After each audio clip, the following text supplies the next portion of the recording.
Bye po.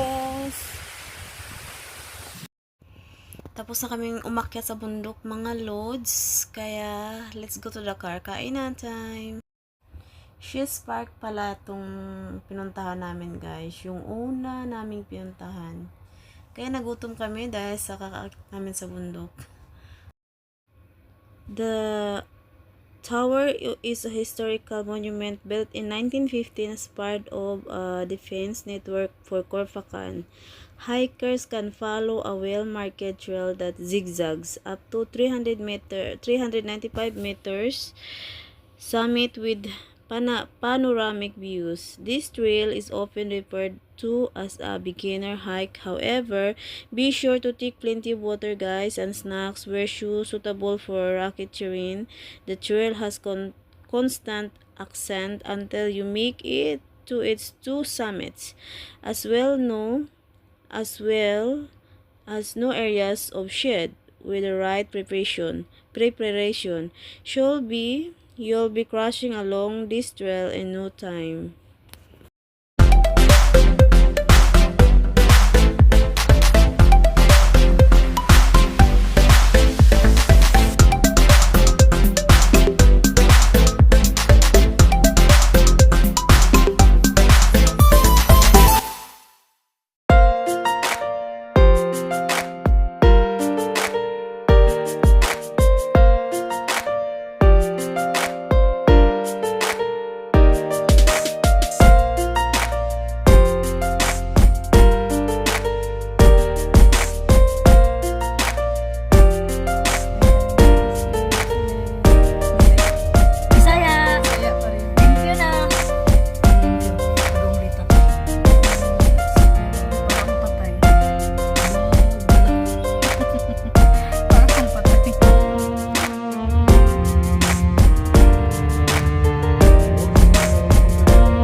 Close to Arabi Tower. Next destination guys is Arabi Tower.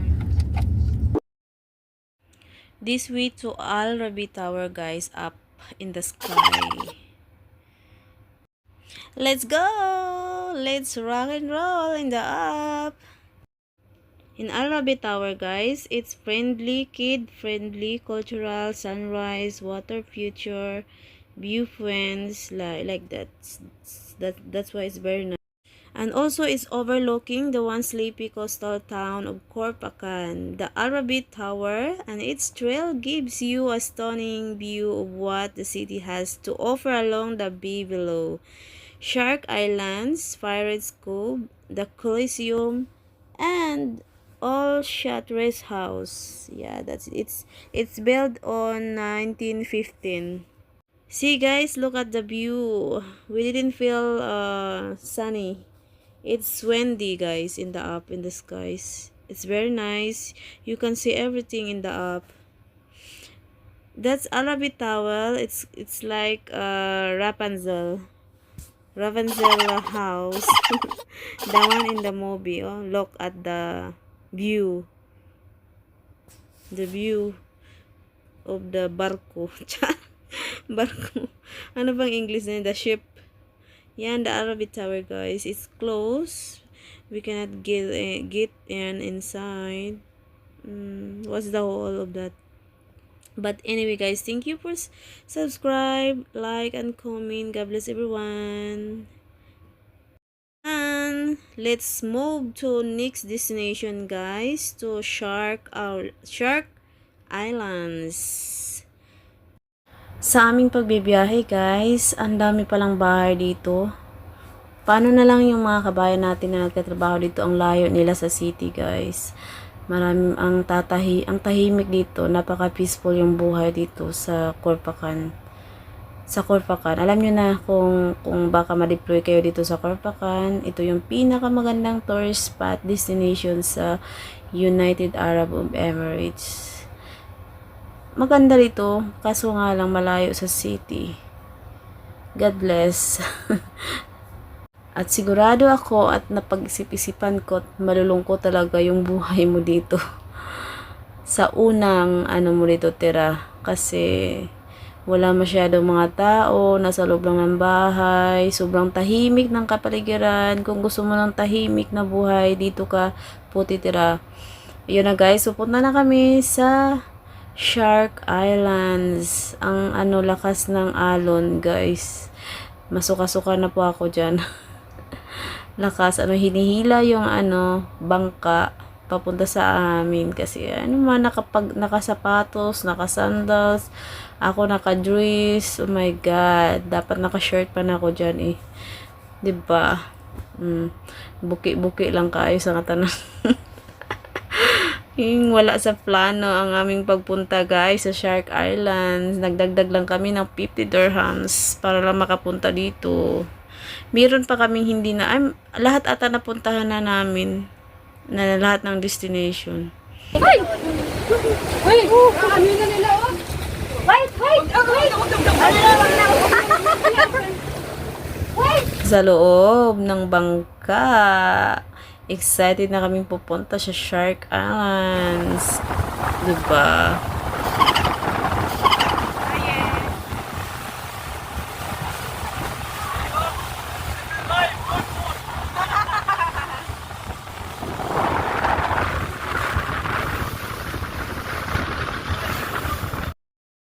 Anyway guys, pasasalamatan ko muna ang taong nag-sponsor sa akin at sa amin dyan sa tour namin sa Corfacan. Shout out to Mr. G. Hindi ko na ipopronounce babanggitin yung buong pangalan mo at alam mo na kung sino ka. Thank you so much. Appreciated much. God bless you all. More blessings to come with you. Are you ready guys? Dito na tayo sa Shark Islands. Welcome to Shark Islands guys. Ang ganda-ganda ng makikita nyo ang linaw.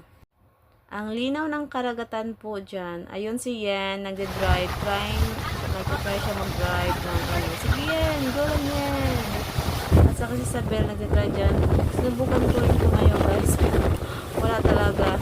Delikado. Hindi pa ako nakakapagpapalawin. Tigas-tigas ng ulo ko. Ako ba ang pinakapasaway dyan Ayun si Isabel, sinubukan niya rin mag-drive at mag-selfie. Gusto ko mag-selfie doon sa mag-drive. Kaso hindi pa ako pwede. Kasi hindi sa ako. Kasi sobrang lakas ng alon. At naghihiyawan kami dyan. Kahit anong mangyari, umaalon. Kahit lakas ng alon guys. Wala, vlog is life.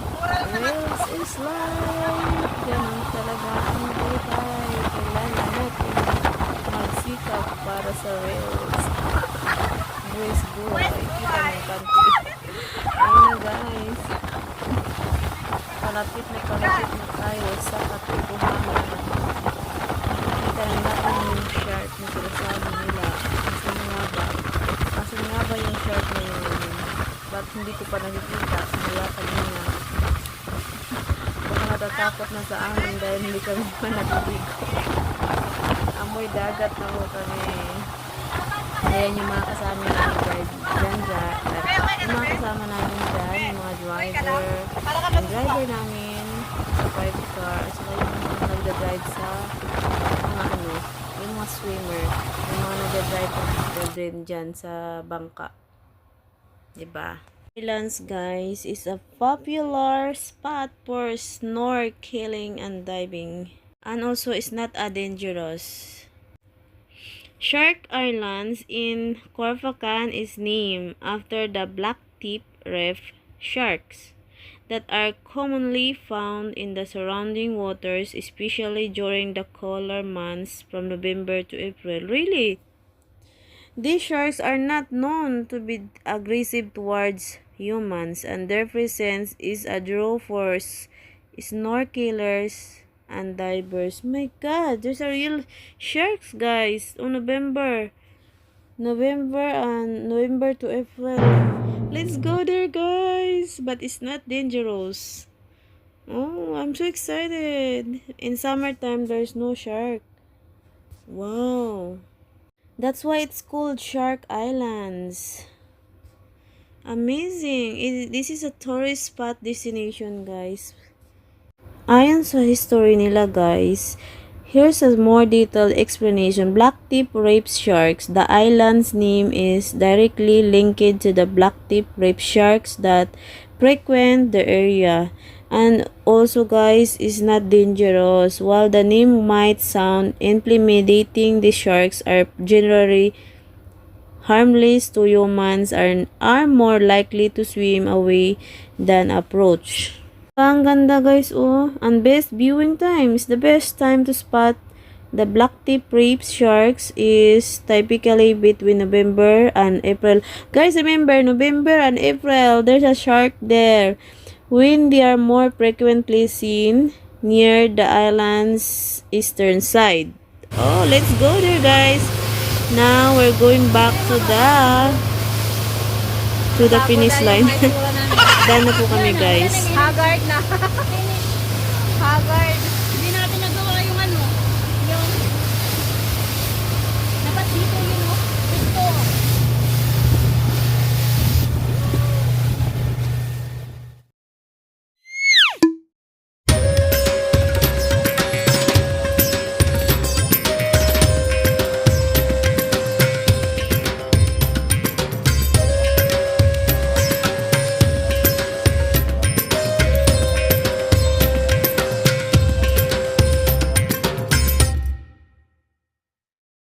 Hello guys, pauwi na kami niyan. Ay, hindi po pa pala pauwi. Tapos na po kami pumunta sa Shark Islands, pero hindi, bakit kaya tinatawag siya na Shark Islands? Wala namang shark doon. Baka nagtatago lang. Ayun, makikita niyo yung ano, fountain there. Ayun, nakikita niyo. Yun, kaso maano eh. Ang likot. Sobrang balod. Too much moving. Yan, nakikita niyo yung ano yun. Makikita yung view ng waterfalls sa Corfacan.